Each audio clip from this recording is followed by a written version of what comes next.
I'm as excited as everybody else to be here. Thank you very much to DCU for inviting me. I'm hoping that the day started well and we'll continue that. So I co-founded something called the Puritan Institute just over 3 years ago. And the reason a group of us in various parts of the world decided to create an institute, because it was a big decision to say we needed an institute, we all believe that most organisations at board level, and I think Pat has talked to that to some degree, they really don't understand how people connect to value. And they don't understand how people connect to value and risk. And that's a pretty serious issue. And for you, I'm sure you're all, you've experienced that. And I've experienced that as a practitioner, and I did have an HR role once. And so I could see and feel that. And moreover, those organisations that actually do get it at board level or exco level, they actually don't understand very well how to realise that value and how to assess and mitigate that risk. So there's a lot of work to do, and that's primarily why we created an institute, because we didn't see many bodies out there addressing this. Now, in order to go about dealing with this fundamental issue, our work has taken us away from corporations in the last few years and increasingly to the investment community. So my work on a day-to-day basis is actually with pension funds, investment managers, and other stakeholders in that community. And the reason we're there is because I see and we see them as huge agents of change here. Because if we can get investors talking about human capital, human governance, managing people, and how that connects to value, then that has a profound effect on CEOs, boards, and excos. And we are just starting to see that happen. Okay, so that's where we are. So where do we start? You won't see this at the back. I'll read it to you.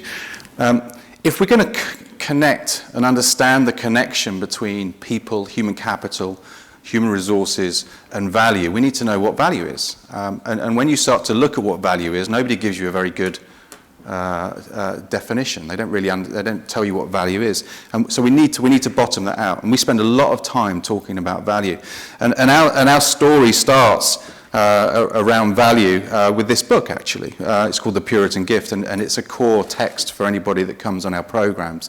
And I would urge you all to have a look at it and read it. It's a fascinating book about how organisations manage themselves, and it was written by two brothers, William and Kenneth Hopper. They're both in their late 80s at this point in time. They're both fascinating people. But their starting point is looking at the Puritan migration, the Pilgrim migration to North America, that has resonance here in this room. And they started looking at how religion informed the values of the early organisations.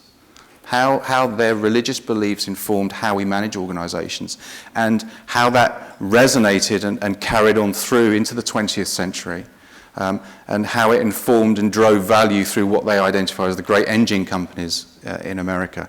How those values were taken to Asia post-World War II and informed a lot of companies in Asia Pacific. And really, their premise is that towards the second half of the 20th century, companies lost sight of what they were there for. They lost sight of their purpose. They lost sight of fundamentally there to serve society. And this is an interesting quote, so I'll read it to you. It says, "The paradox is that by not pursuing profitability to the exclusion of all else, the great engine companies in their golden age would achieve enormous increases in value. Whereas by single-mindedly pursuing profit, these same companies and their successors actually created less genuine, lasting wealth. Indeed, they would often destroy it." Okay. I think we have examples coming out almost on a weekly basis which talk to this. I've only got to talk about Volkswagen. Okay? There is an organisation which chased a certain strategy. People behaved in a certain way. It damaged the organisation and it's damaged society. It's damaged the town in which Volkswagen has their headquarters. It polluted communities. It's not a good outcome for anybody. So our underlying premise is actually those organisations that have a value motive which is societal in dimension actually generate more value for themselves. And I think Doug will talk about Unilever and how Paul Polman has driven the Unilever organisation to embrace that notion. So that's our underlying premise, is that if we are about shareholder return, we might generate good returns or good profits, but we're unlikely to maximise value. And in the long term, we're unlikely to maximise the value, and actually will erode shareholder value too. Okay. I said we talked about value. We need to get some purchase. We spend virtually a whole day talking about value. I'm going to skip through this, but let's just go with this for the time being. You work in organisations, and if we ask you the question, what's the value of your organisation, we'll probably have a very interesting discussion about what value means. Let's just, for argument's sake, say the market value of an organisation. We'll just take that as a proxy. So the market value of a business is a certain amount of money today. And what's the value of that business going to be in 1, 2, 5, 10 years' time? Now, generally speaking, we want some kind of growth. We want some kind of development of the organisation in a positive direction. But if we're going to increase value over the time, how can we do it? How do we increase value? Well, value for us is a combination of 4 things. We can increase output, so we can chase volume. VW became obsessive about volume. It wanted to overtake Toyota as the volume, the number 1 car maker in volume terms globally. It wanted to get more than 10 million cars per year. It became obsessive around that target.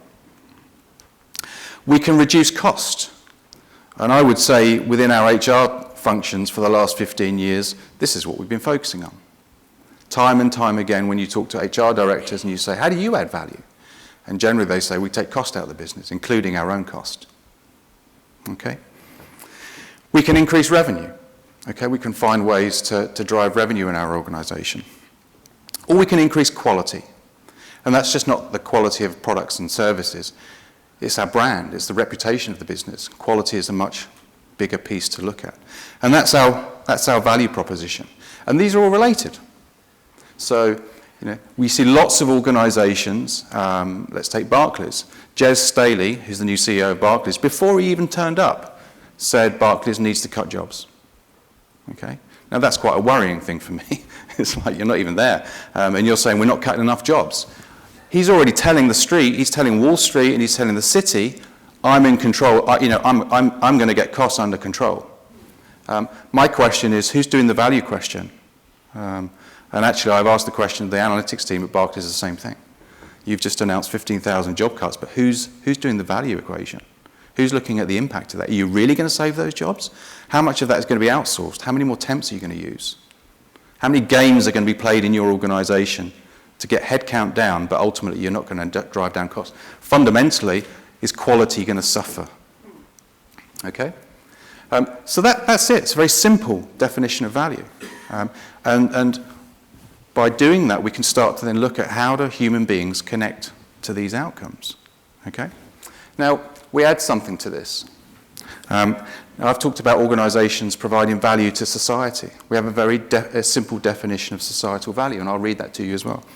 It says societal value is generated by producing the best quality products and services at the lowest possible cost. And cost includes any external harm, such as to the environment. Okay? A very simple definition of what we believe societal value is. That is our definition, but it's actually taken from some of our exemplars, some of the companies that we look at and say they've got this right. This is a definition of value that Toyota use. And it's a definition of value that organisations like Patagonia in the US, who make outdoor equipment and clothing, if you look at the narrative of their organisation, they talk about it in these terms. It's a definition which Handelsbanken, a Swedish bank, adopt if you look at how they run their organisation. Okay? So value. We want to get our head around value. Let's start to talk about human governance. We're in a paradigm where businesses are aiming to maximise returns, generally shareholder returns. Okay? Most CEOs are still stuck in a paradigm of, I'm here to serve shareholders, I'm here to maximise returns to shareholders. Increasingly, society is changing. Society is redetermining organisational behaviour, what our organisations are for. Look at climate change.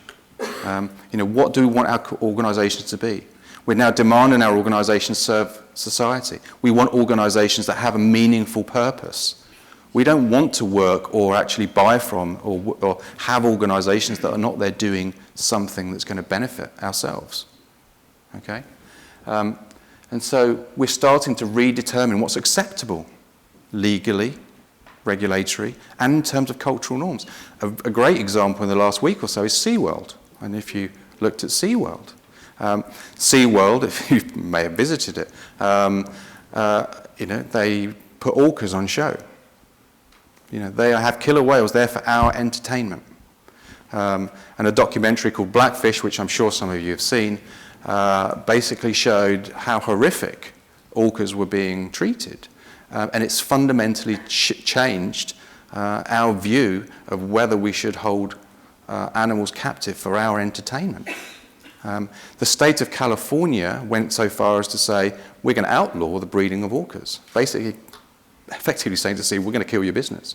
The CEO of Seaworld came out last week. Seaworld said, we have now got to reimagine our business. Society has changed. We haven't adapted, we haven't shifted, we've stuck to try and maximise returns for our shareholders, but now the writing is on the wall. And we've got to fundamentally change our business, otherwise we don't have a business. So the orcas that are there are the last ones. Now, building on that, we can start thinking about human governance.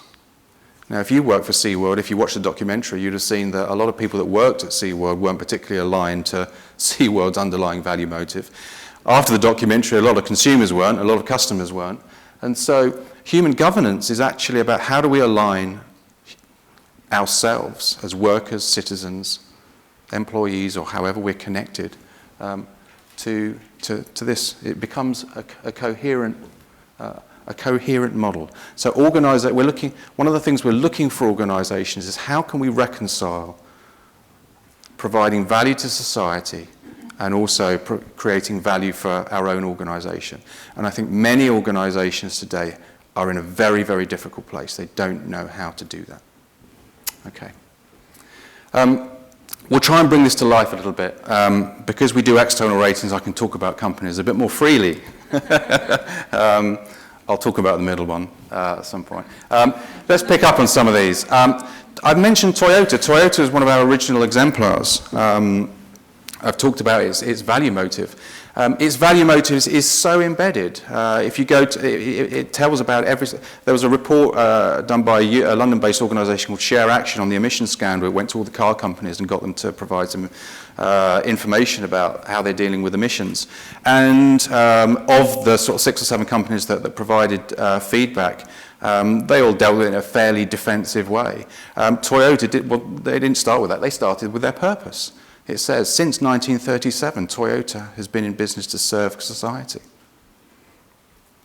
to make a contribution to society, to make the best possible quality products and not do harm to the environment. That was its starting point, and that was just in a response to a Share Action initiative. It embeds what it does everywhere.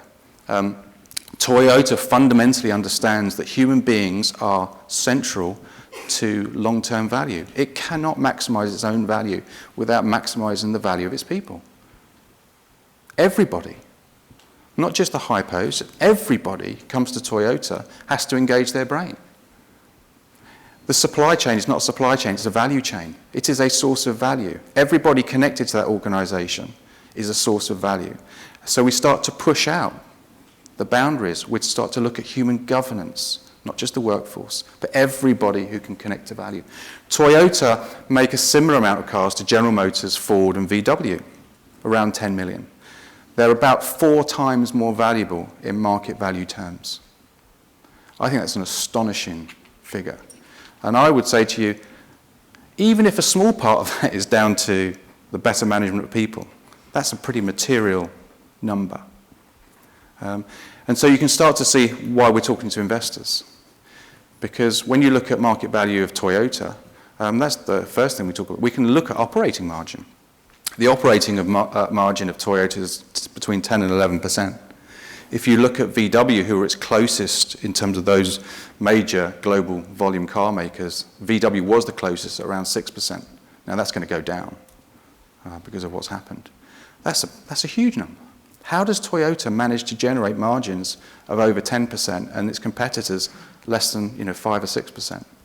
There's got to be something there. It's got to be connected to how it manages people. Handelsbanken is interesting. It's interesting in the context of the banking system. I'm sure you've got same issues here in Ireland. We have a major problem with our banks. They have not served society. They've destroyed value, both themselves and of society. Handelsbanken, around 40 years ago, decided to revisit its business model. And it said, we need to understand more clearly our purpose and how human beings connect to value. And if you go to Handelsbanken, it's reconciled societal value. It's there to serve the needs of local communities. Alongside that, it says we need to be the most profitable bank in the sector. Why do we need to be profitable? We need to be profitable because we need to be financially stable in order to serve the needs of society as best we can. And when you start to strip that away, you find that profits are not paid out to CEOs in the same way as its competitors. In fact, they don't pay bonuses. They pay some bonuses to a small group of people, very small group of people, and they begrudge that.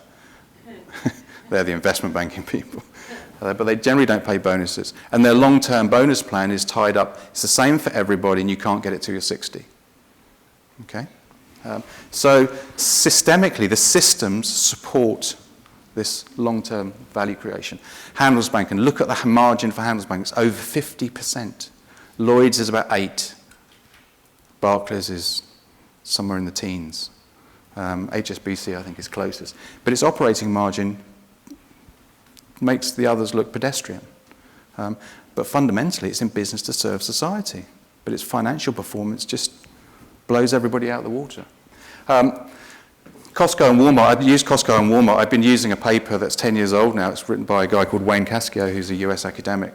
It's a fantastic analysis of an organization which puts people at the heart of the business, where business strategy and people strategy are one and the same. It's not aligned, they're one and the same. Okay? I'm not aligning people strategy, business strategy. I'm sitting around the table defining strategy, and our human beings are part of that. Okay? There's a big difference. The statistic, Costco, the paper is on Costco and Walmart. You can guess which one gets the bad press. The one statistic that comes out of that is inventory shrinkage, which is how much people, primarily how much people steal from each organization. Walmart famously don't disclose that number because they don't want to, because they know the analysts will be like, what the hell is going on?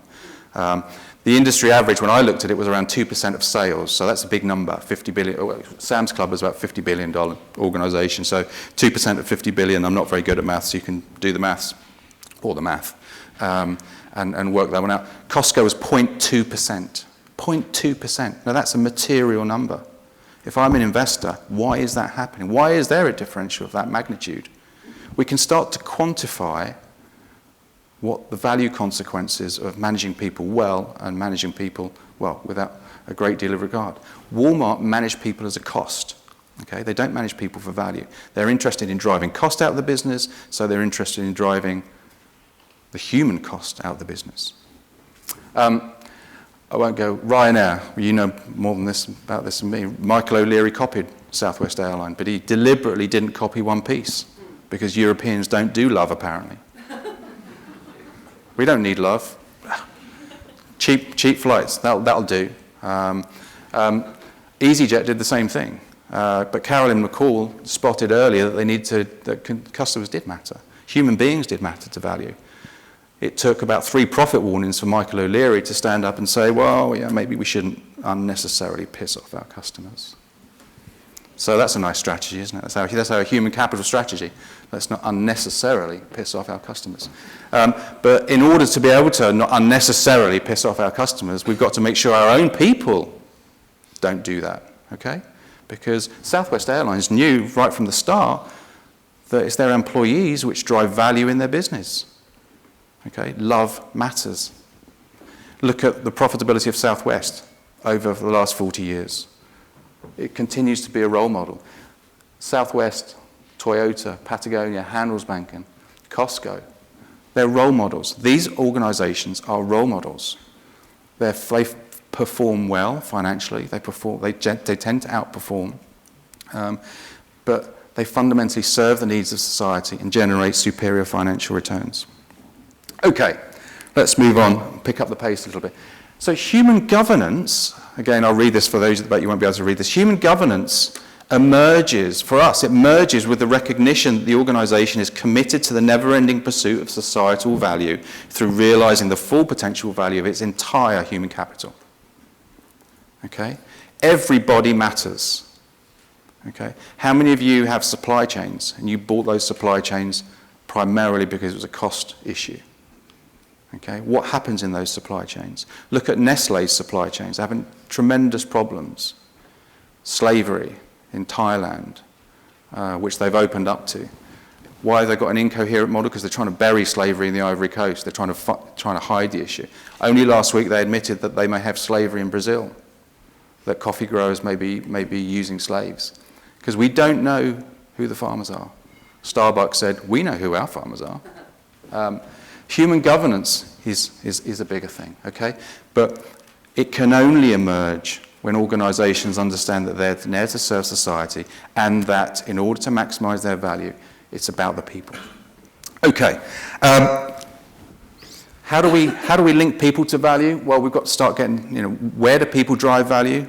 We have something called the 10 pillars at the Maturity Institute, and I'll just touch upon some of these pretty quickly. We've talked about the value motive or purpose. Whole system. How does an organisation work as a whole system or not? How fragmented is it? Generally, organisations that think of themselves in terms of whole systems drive more value. Arm Holdings in the UK is a fantastically successful technology company, calls its organisation an ecosystem. Okay? It's about understanding how the organisation links together. One of the failings of Microsoft over 10 years under Steve Ballmer was that it was highly fragmented. It was political fiefdoms fighting each other, failing to leverage its own knowledge and know-how. Okay. That moves us on to learning organisations. How do organisations acquire, disseminate and use knowledge? The very best organisation understand that that's fundamental to long-term success. Goldman Sachs is a brilliant learning organisation. It's about how do we get knowledge, how do we share it, how does it connect to value? Toyota's rate of innovation, they measure it as one idea per employee per year. If everybody in the organisation comes up with one idea, that's 100%. They run at 500% plus every year on average. 500% plus ideas that connect to value. Pfizer measured the same thing in 2014, came up with 280 ideas on a workforce of 78,000. Again, do the maths, look at the difference. That's what we talk about when we leverage value, okay? Learning organisation is about knowledge. Improvement philosophy. Is a company there to improve day-to-day, not just in product innovation, not just service innovation, everything. How the lifts work, how reception works, everything. Again, Toyota is obsessive about improvement. Everybody's expected to come with ideas every single day. Risk, people risk. A lot of you will have statements in your annual report saying risk is attraction, retention of key employees. That's just a starting point, right? We know that now. Attracting and retaining key people is just the starting point of value and risk. Why did VW fail? Why did my old organisation, Arthur Andersen, fail, and Enron? Okay, we need to get our heads around what people risk is. Trust, engagement, cooperation, performance system, communication. Communication. Can we measure this? Can you measure the culture of an organisation? Can we measure it? Yes, we can. Okay? We need to look comparatively at different organisations. What are the implications of this? But we need to look, it's not just about science. This is Ed Catmull. There's a great article in the FT about Pixar and Disney, and I suggest it's a really good article. Anyway, in that he says art is about learning to see and observe. That's what we do. As HR professionals, you've got to learn to see and observe what's going on in your organisation. But we need the sciences, we need evidence. Okay? We need evidence from academics, from ourselves. We need to use that to validate what we're seeing, to help us make decisions. Okay, so what we do is about the combination of art and science. When we try to measure our 10 pillars, we're looking for lots of different types of evidence, not proxy metrics. We're looking for qualitative evidence.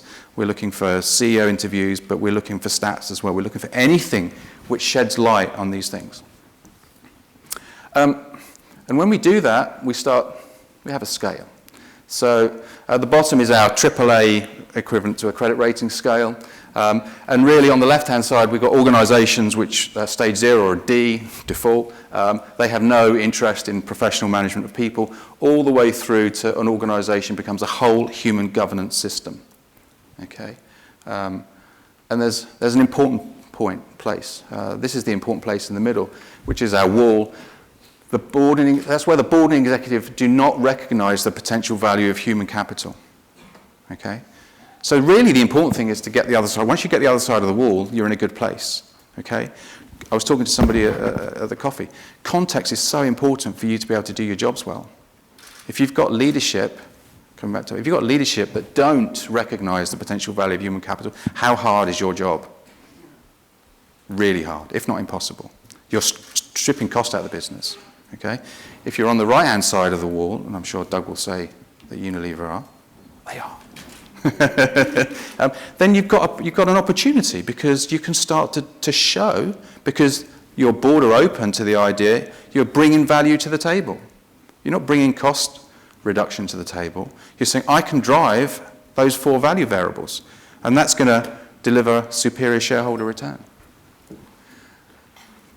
So companies on the right-hand side generally have higher value realization, reduced investment risk, and greater stability, okay? Companies to the left have unrealized value, greater investment, and instability, okay? We're talking like investors now, but we're talking about the human dimension of an organization. Here's our curve. It's a little bit to the right of that these days. But fundamentally, most organizations are on the left.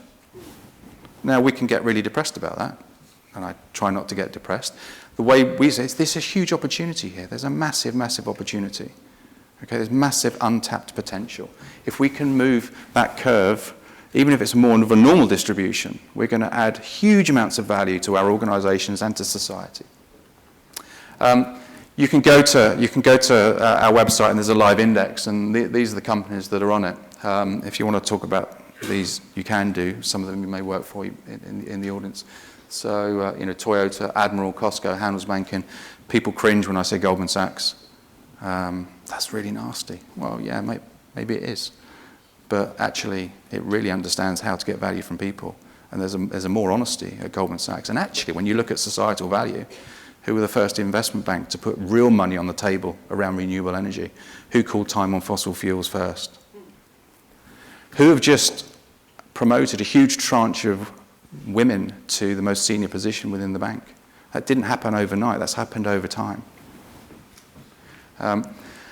So here what we're saying is human governance drives value, lower risk, and good outcomes. So we can say, well, let's go, if we chase diversity and try and tick boxes, is that the right approach? I would say if we actually create higher management quality, become more effective at human governance, we'll create more diverse organizations. That will be an outcome. We'll create inclusive workplaces. Actually, if we embed human governance, we embrace it, we chase societal value through people, we start to use best and sustainable resource use. We're going to use resources more effectively. We're going to be learning on a learning organization. We're going to have high trust. Handelsbanken can trust their people. The most important person is a branch manager. Huge autonomy given to that person. Our supply chains are not supply chains, they are value chains. Okay, we don't buy suppliers based on cost, we buy them based on value. It's a fundamentally different relationship. How does this affect you? At the moment, you can sit there and say, that's okay, sounds nice. Do I need to do anything about it? Well, things are changing. The investment community, I can tell you certainly in London, there are a number of initiatives to start to demand information from organisations and to start asking questions around these issues. It is not part of an earnings call or an AGM generally. It will start to be. So you can expect to see more, questions around this stuff, around how you report on your human capital, but more importantly, how you manage it. So there may be an opportunity for you to be slightly ahead of the curve, and rather than wait for the CEO to come to you and say, we need to get to grips with this stuff, we can do that. We're also expanding what we do, and we've got a major project with Harvard who came to us and said, we really like what you do, can you come and do it in the States? So we're going to rate the S&P 500 and do some research around how those ratings link to value. One of the things missing is we've got some good evidence, but we need a lot more of it. Okay. Gina, I'm done. Stuart, thank you very much. One of the things I'd like to touch on, omservices.com, to find out where your organization or competing organizations may fall on that rankings. I find that incredibly fascinating. One of the things you touched on, and I want to expand it from OM services, from organizational maturity services, also to the Leadership and Talent Institute, is this idea of not just receiving and sharing today, but continuing on those discussions and continuing the collaborations like what you're embarking upon with Harvard. Are there ways then through here, if people here would like to continue the conversations with you or your organization? Yeah, I mean, we've found it very difficult to go to the C-suite with this kind of approach. Not many organizations want to hold up a mirror to themselves in this way. One of the systemic problems is CEOs, CEO pay. Pat's talking about board level capability around this stuff. Now, one of the things we have to strike a balance is we're not here to name and shame. It's not about that. It's about actually saying, look, there's a huge opportunity. We don't want to embarrass anybody. But the corporate world is, the reason we've gone to investors is the corporate world are slow to pick this up. But if you're interested in looking at it, certainly from, even if it's internal reporting and how you look at these things, how you might be able to raise them at board level. I think that's one of the challenges that HR people is, how on earth do I raise this with the CEO in a way that I'm going to get listened to? I sat with the richest person in Latin America and said, how am I going to get this person's attention? I gave him the Costco Walmart statistic and we sat there for an hour because it just opened up so many conversations about how people generate value. So a little bit of evidence and a little bit of right narrative and suddenly you'll get listened to. Terrific. Well, you've got the end of it, evidence to quantify that caring does make a difference. Yeah. That's fantastic. Okay. Thank you very, very much, you. Stuart. Ladies and gentlemen, again, Stuart Woollard.